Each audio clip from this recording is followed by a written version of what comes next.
Hi guys, my name is Scott Holland and this is my son Romeo. He's a freshman in high school and plays linebacker.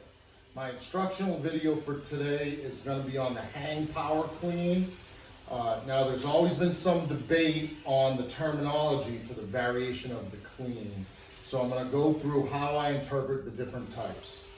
So the way I do it is I identify the start position and the catch position. The official Olympic clean is what I call the barbell clean, with a start position from the floor and the catch position in a deep front squat. So the first one is the official Olympic clean, what I call the barbell clean, which starts with a start position from the floor and it catches in a deep full front squat.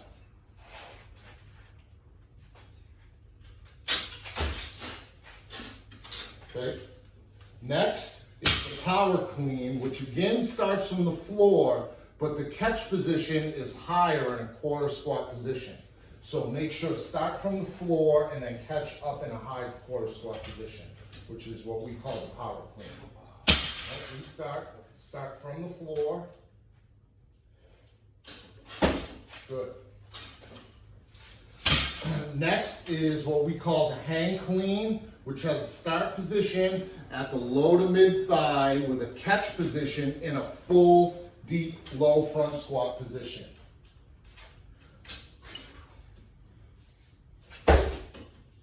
Good. Now finally, the hang power clean, which is what my instructional video will be on today, has a start position at the low to mid thigh and a catch position in the quarter squat position. Now, let's approach the bar correctly, squat down to the bar instead of bending right over, okay?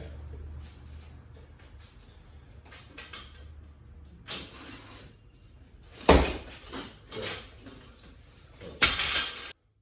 Before we start any athlete in any movement or exercise in the weight room, they must master the athletic position, which is a quarter squat position with the chest up, shoulders back and down, with a slight arch in the lower back. Feet slightly wider than shoulder width or their vertical jump width. Make sure that the knees don't fall into valgus, keep them out, and we make sure that our feet are pointed straight ahead.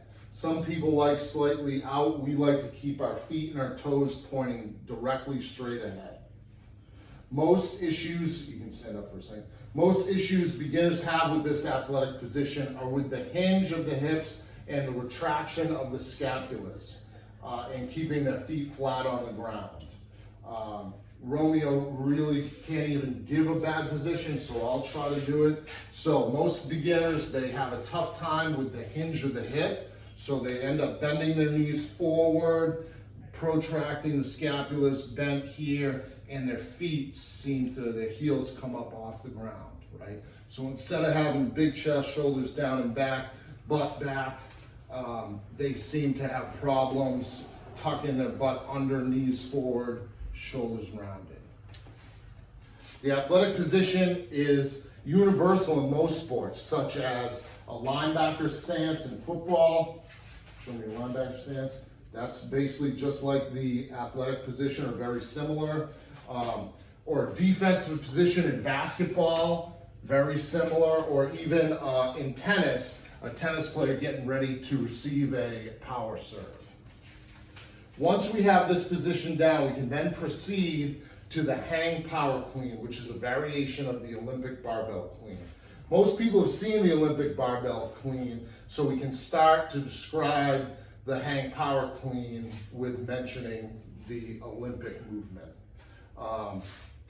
The hang power clean is an explosive, powerful, fast lift. Most people will consider full body exercise. It focuses on hip extension, utilizing the glutes, hamstrings, traps, lower and upper back, along with many other muscles. We would always start the beginner teaching them to front squat, so we're assuming that this athlete already is proficient at the front squat.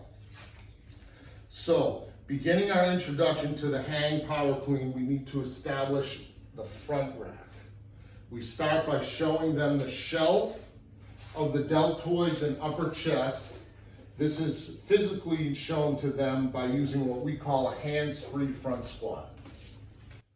Okay, the hands-free front squat, we start with the bar in the rack about shoulder height or slightly below. We have the athlete approach the bar, hands and arms extended, and bring their throat right up to the bar. Extend, and the arms are extended in front of them. They will then set the bar against their throat, rise up to the bar, setting their bar into the shelf, which is on the deltoids, upper chest, clavicle area, and making sure it's up against their throat. They'll rise up. Go ahead, do a couple reps. The athlete will unrack the bar using only the shelf to balance the bar. So this teaches them to keep their chest up and to make sure their upper body doesn't go too far forward in their catch position, or they'll end up losing the lift.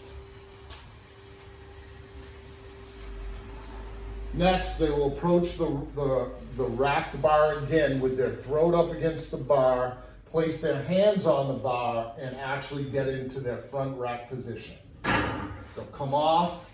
I like to have them do 1 or 2 quarter or half squats just to make sure they can focus on the catch position, even though we're assuming they're proficient in the front squat. So they should be familiar with this rack position.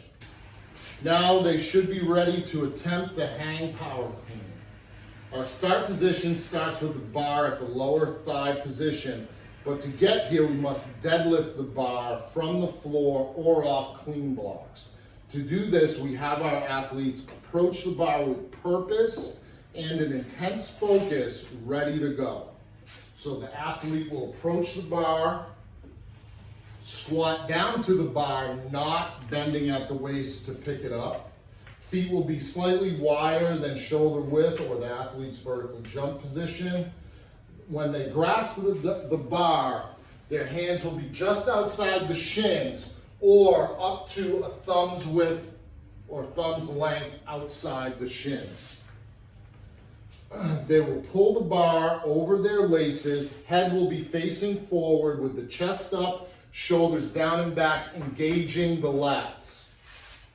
We'll always remind the athlete to keep their chest and shoulders above their waist and their waist above their knees. So let's give it a shot. We're going to approach with intent. Squat down, don't bend down. Feet are ready. Grip is outside. Chest and shoulders are above the waist, and the waist is above the knees. They then will set the core, deadlift it up to full extension of the hips. Chest and shoulders are back. At this point, we want to make sure that the core is set again and the chest and shoulders are down and back. Now, you can put that down for a second. One common cue that a lot of strength coaches make is to keep the rib cage down to prevent hyperextension. We've found that it's really difficult, especially with middle school and high school kids, to give that cue because it seems to set them into protracted shoulders, and they lose that slightly lower arch in the back. They can't seem to get it right. So we tend to just go set the core instead of trying to focus on them figuring out how to keep the rib cage down and neutral spine with keeping their scapulus retracted. So we just go with set the core. So we're going to have the athlete again always come up with intent. Go ahead. We're going to bring it up to our start position for the hang power clean. He always lifts it all the way up. I was going to drop it, keeping the bar against the thigh, right to that lower mid-thigh position. Now with the grip, we want to make sure we have a full grip with the thumb wrapped all the way around, and the knuckles are now facing the floor, almost with a slight little curl backwards. This is the starting position of our hang power clean. From here, we're gonna go into a progression of exercises, getting the athlete ready for the hang power clean.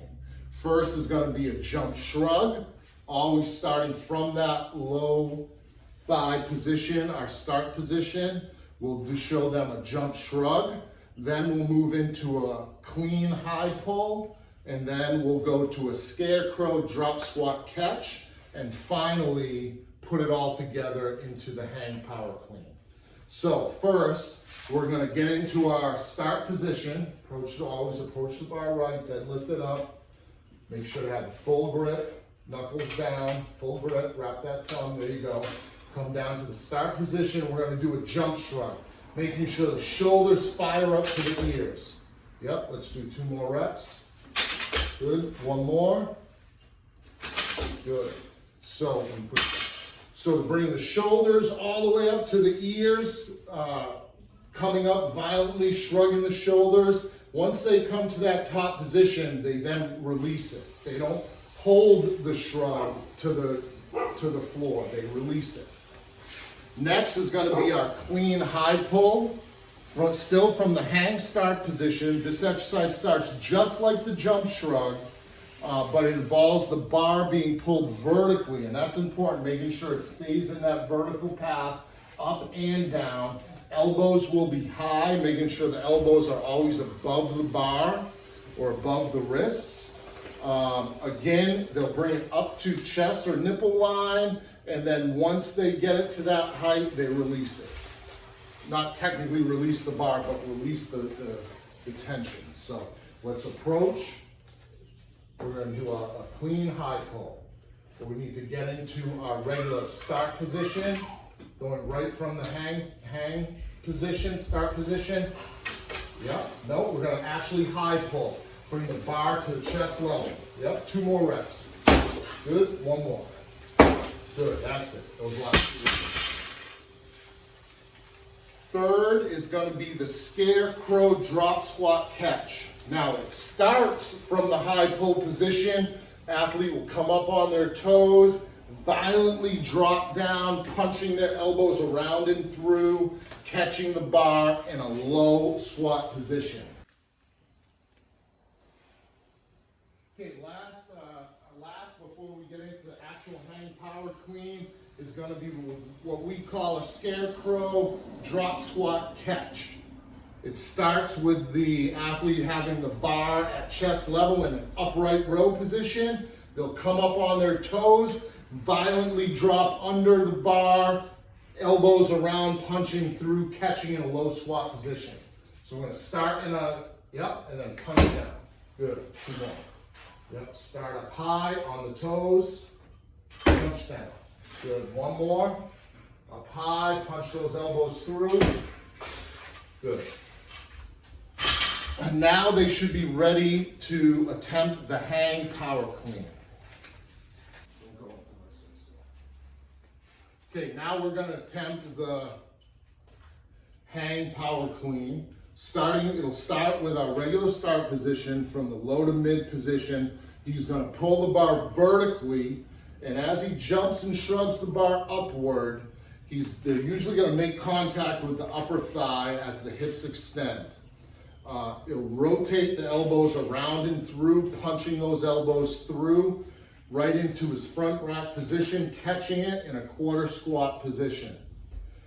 We always will use the term finish it. When we say finish it, that means to make sure after the catch in the quarter squat position, to stand up, keeping those elbows high, and finish the movement before unracking it, which means dropping the elbows back down and around from where it came from. Making sure also on the catch to keep it right on the shelf with high elbows. Back to the starting position to complete another rep. So Romeo's going to go through a few reps. Again, approaching the bar with intent. Start position. Making sure it pops it. Finishing every rep. Making sure it catches it right on that deltoid shelf. 1 more. Back up. 1 more. Go ahead. Good job. Okay, that completes the hang power clean. There's one more variation I'd like to go through. It's actually a variation of the hang power clean. I'd like to share it. It's a little bit controversial on whether it's the correct way to teach it or not. We call it the rock or rocking method to do the hang power clean. I learned this from Mike Boyle, who is a longtime strength coach and a longtime mentor of mine, who's from the area. He used this when he was coaching his athletes at Boston University, hockey and football, until he opened up his private facilities, where most of his coaches now teach the traditional quarter squat position without the rock. But I'd like to go through it today because I think there potentially could be some advantages to it in the way it produces a little more force. It's a more hip dominant start, and it allows you to create a little more momentum to it. You start in the same, let's have Romeo give it a shot here. Romeo started using the rock and then just seemed naturally to come out of it. It wasn't an intentional switch. He just naturally came away from the rock. We start in the same quarter squat position. Go ahead, start in the same quarter. So now from here, keeping the bar pinned to the knees, you will push back into an RDL. Now this creates a much bigger hip flexion angle, which potentially could create some more force on the pull. So Rome, so why don't you do a couple of reps with the rock. Start in the bent position, rock back, there you go. Start in a squatted, little squatted, yes, there you go. The knees have to come forward first. Knees, there you go, forward, back, and then that way. That creates the rock or the momentum when the knees come forward, back into the RDL, which sort of swings the bar a little bit, creating a little more force. It does create a little problem possibly with the bar coming out instead of staying in a perfectly vertical bar path. Again, that's why I think it's controversial, because it doesn't fit the standard coaching cues. But the bottom line is you know, if it can create more force and more power, is it an appropriate lift? I'm not sure either way. I guess that's a question for you guys on, you know, if it allows the athlete to create more force and move more weight, is it an appropriate way to instruct the hang power clean? Another thing with this is we will intentionally coach the stomp. Now, again, that's another controversial topic on whether or not to stomp the ground or to coach the stomp. Most people sort of let it happen if it happens. Initially, we'll coach the stomp, even with the bar, without the bar. Just go ahead and give a stomp. And for us, with beginners and high school kids, it's a way to increase the speed of the lift. If we need them to speed the lift up or have a little more pop or a little more force, we will say stomp the ground hard, like you're crushing bugs underneath your feet. It's a good way for them to learn to speed that lift up, and they can relate the violence of the lift to the stomp. Other than that, that concludes my video. Hope you guys got something out of it. Thank you again. Again, my name's Scott Holland. This is my son Romeo. See you later.